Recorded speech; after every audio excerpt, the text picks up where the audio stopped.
10वी-12वी पदवीनंतर पुढे काय? वैद्यकीय क्षेत्रात हवंय उज्ज्वल भविष्य आणि 100% रोजगार. मग निवडा केपी पॅरे मेडिकल इन्स्टिट्यूट. प्रगत तंत्रज्ञान, दर्जेदार शिक्षण आणि कौशल्यपूर्ण प्रशिक्षण एकाच ठिकाणी. हो, आम्ही घेतो तुमच्या कौशल्य विकासाची जबाबदारी आणि हे आमचे विद्यार्थी सरकारी खासगी हॉस्पिटल आणि नामांकित लॅबमध्ये कार्यरत. आजच प्रवेश घ्या केपी पॅरे मेडिकल इन्स्टिट्यूट. शिक्षण, कौशल्य आणि रोजगारांचं विश्वसनीय. नमस्कार, मी सुद्धा महाराष्ट्र खबर न्यूज मध्ये आपल्या सगळ्यांचं स्वागत. राज्यात अन्न आणि औषध प्रशासनाकडून कारवाईचा धडाका सुरू आहे.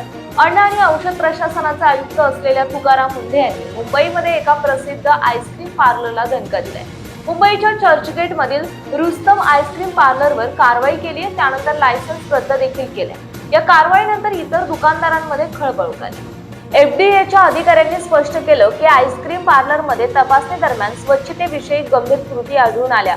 पार्लरमध्ये जिवंत उंदीर, माशा आढळून आल्या. तपासणीत नियमांचं उल्लंघन केल्याचे आढळल्याने पार्लरचा परवाना रद्द करण्यात आला.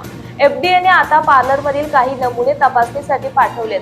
या तपासणीचा अहवाल येईपर्यंत पार्लर बंद ठेवण्याचे आदेश देण्यात आले. अन्न आणि औषध प्रशासन आयुक्त तुकाराम मुंढे यांच्या निर्देशानुसार विभागाच्या एका पथकाने सुरक्षित अन्न, सुरक्षित महाराष्ट्र या मोहिमेअंतर्गत छापा टाकला.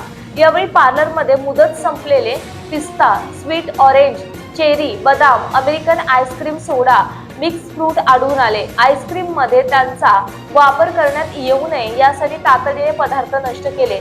याआधी एका प्रयोगशाळेच्या रिपोर्टमध्ये उत्पादनामध्ये मिल्क फॅट साधारण 7.94% इतका आढळला होता.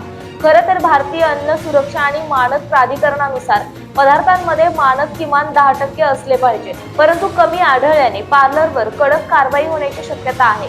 तुकाराम मुंढे यांच्या अन्न आणि औषध प्रशासनाकडून पार्लरवर काय कारवाई केली जाते हे पाहावे लागेल. अन्न आणि औषध प्रशासनाचे सहआयुक्त PR सिंगारवाड आणि सहाय्यक आयुक्त अनुपमा पाटील यांच्या मार्गदर्शनाखाली अधिकारी तेजस्विनी पाटील आणि अशोक चव्हाण यांनी ही कारवाई केली. तत्पूर्वी नागपुरात श्री हिरा स्वीट्स येथे मेलेल्या उंदराच्या शेजारीत पदार्थ बनवण्याचे सुरू होते. ही बाब समोर येताच या आस्थापनावरही परवाना निलंबनाची कारवाई करण्यात आली. धुळ्यात हॉटेल पाटीलवाडा हे विना परवाना सुरू असल्याचे निदर्शनास आलं. त्यानंतर त्या हॉटेलचा परवाना रद्द करण्यात आला.